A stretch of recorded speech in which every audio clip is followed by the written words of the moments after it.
പ്രിയപ്പെട്ടവർ, ആളെണ്ണത്തിലല്ല കാര്യം, മുന്നോട്ട് വയ്ക്കുന്ന ആശയത്തിലാണെന്നാണ് ഞാനടക്കമുള്ള നമ്മൾ വിശ്വസിക്കുന്നത്.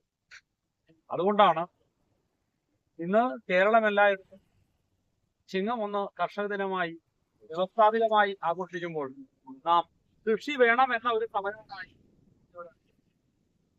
ഈ സമരത്തോട് അത്രയൊക്കെ യോജിപ്പുള്ളത് കൊണ്ടുകൂടിയാണ് ഞാൻ പ്രദാനം ചെയ്യുന്ന ഗ്രാമപഞ്ചായത്തിലെ ചിങ്ങം 1 പരിപാടിയിൽ ഇതിനുശേഷം പങ്കെടുക്കാമെന്ന് തീരുമാനിച്ചു.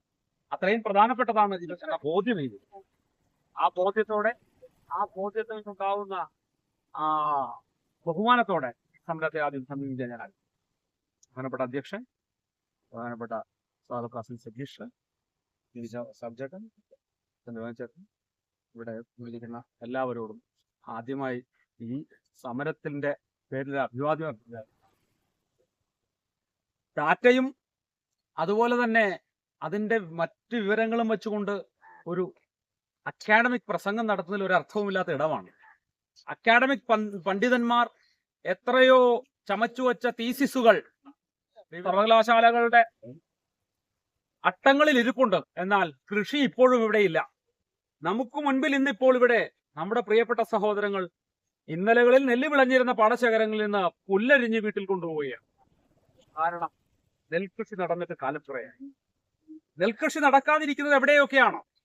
നെൽകൃഷി നടക്കാതിരുന്നാൽ എന്തൊക്കെയാണ് നാടിന് സംഭവിക്കുക എന്നത് ഏതൊരു കൊച്ചുകുട്ടിക്കും അറിയാം. എന്റെ വീടിനടുത്തുള്ള മുൻകാലങ്ങളിൽ കൃഷി ചെയ്തിരുന്ന ഒരു വീട്ടിലെ കുട്ടി ക്ഷേത്രത്തിലെ പറ നിറയ്ക്കുമ്പോൾ അതിലുണ്ടായിരുന്ന നെല്ല് കാണിച്ചിട്ട് ചോദിച്ചു, ഇതെന്തിന്റെ കുരുവാണ് എന്ന് ചോദിച്ച നേരിൽ ബോധ്യമുള്ള ഒരാളാണ്. എന്ന് വെച്ചാൽ ഇതെന്താണെന്ന് പുതിയ തലമുറയ്ക്ക് മനസ്സിലാക്കുവാനുള്ള ഒരവസരം പോലും നമ്മൾ കൊടുത്തിട്ടില്ല.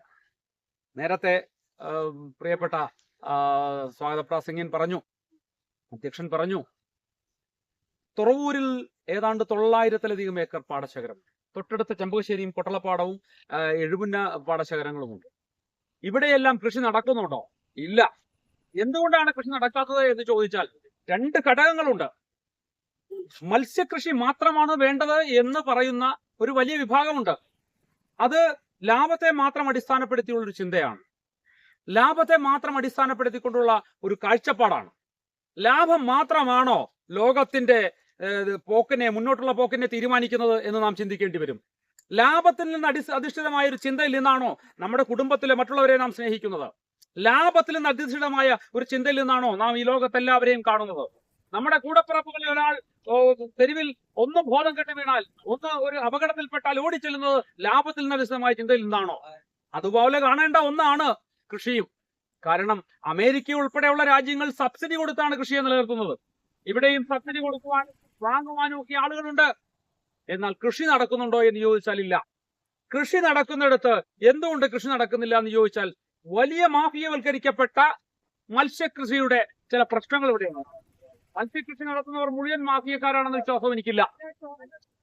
ഒരു നെല്ലും ഒരു മീനും കൃഷി നടത്തുന്ന എല്ലാ മനുഷ്യരെയും സ്നേഹത്തോടെ ചേർത്ത് പിടിക്കാനാണ് ഞാൻ ആഗ്രഹിക്കുന്നത്. എന്നാൽ 365 ദിവസവും കൃഷി ഭൂഗർഭജലം മുഴുവൻ ചീത്തയായി പോവുകയാണ്.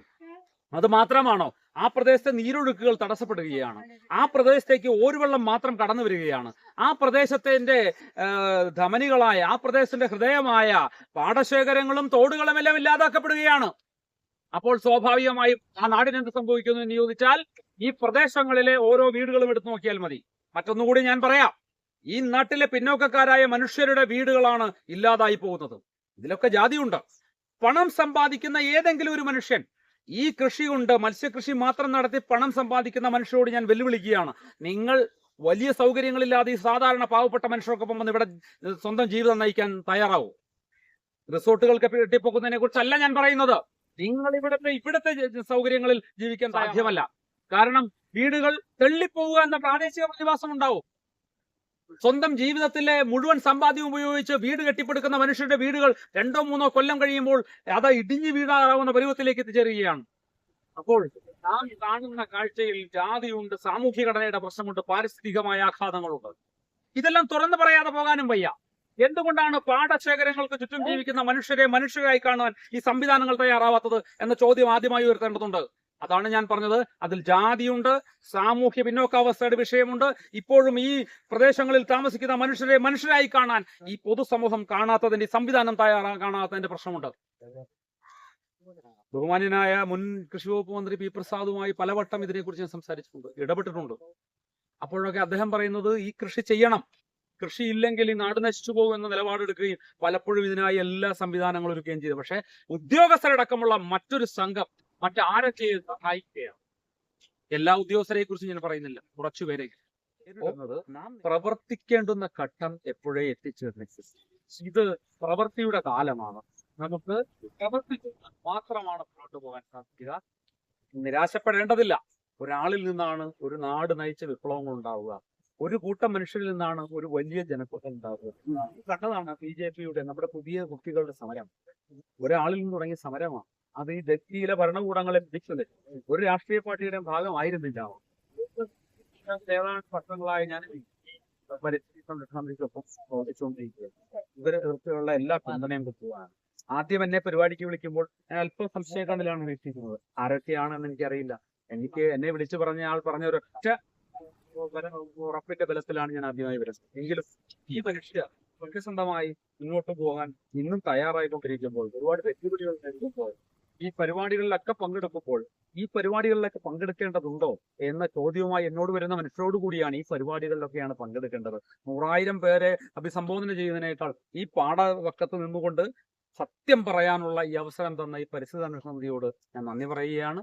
ഈ പരിസ്ഥിതി ദിനത്തിൽ ഈ ചിങ്ങം 1 എന്ന് പറയുന്ന നമ്മുടെ മലയാള വർഷാരംഭത്തിൽ അതാണ് നമ്മുടെ പരിസ്ഥിതി ദിനമെന്ന് നാം കണ്ട് കൊയ്ത്തുത്സവമായി ഇന്ന് നമ്മുടെ പാടശേഖരങ്ങളിൽ നമുക്ക് മുൻപിൽ സംഭവിക്കുന്നത് എന്താണെന്ന് കണ്ടുകൊണ്ട് പ്രവൃത്തിയിലേക്ക് പോകേണ്ടതുണ്ട്. ഇവിടെ പങ്കെടുത്ത മുഴുവൻ പേരെയും ഒരിക്കൽ കൂടി Indian society for culture corporation എന്ന റഷ്യ സംഘടന, അന്തർദേശീയമായ സംഘടനയാണ്. ഉൾപ്പെടെ ഉണ്ടായിരുന്ന സംഘടനയാണ്. ആ സംഘടനയുടെ പേരിൽ ഐക്യകുജർ ഉൾപ്പെടെ ഉണ്ടാക്കിയ സംഘടനയാണ്. ആ സംഘടനയുടെ പേര് അതിന്റെ ജില്ലാ കമ്മിറ്റി സംസ്ഥാന കമ്മിറ്റി അഭിവാദ്യങ്ങൾ അർപ്പിക്കുന്നു. ഈ പരിപാടി ഉദ്ഘാടനം ചെയ്തതായി പ്രഖ്യാപിച്ചുകൊണ്ട് എല്ലാവരോടും ഒരിക്കൽ കൂടി ഐക്യദാർഢ്യം പ്രഖ്യാപിച്ചുകൊണ്ട് കൃഷി നടത്തും വരെ നമ്മുടെ സമരം ഉണ്ടാവും. കൃഷി നടത്തുന്ന ഒരു ദിവസം വരും. അന്ന് ഈ വയലേലകളിൽ നിന്ന് കൊയ്യുന്ന നെല്ലിൽ നിന്ന് ഒരു പിടി ഊണ് കഴിക്കാൻ സാധിക്കും, ഒരു പിടി ഭക്ഷണം കഴിക്കാൻ സാധിക്കും. ഉറച്ച വിശ്വാസത്തോടെ, ആത്മവിശ്വാസത്തോടെ, ഉറപ്പോടെ ഞാൻ ഈ ചടങ്ങ്, ഈ പ്രതിഷേധ ചടങ്ങ് ഉദ്ഘാടനം ചെയ്തതായി പ്രഖ്യാപിക്കുന്നു. നന്ദി.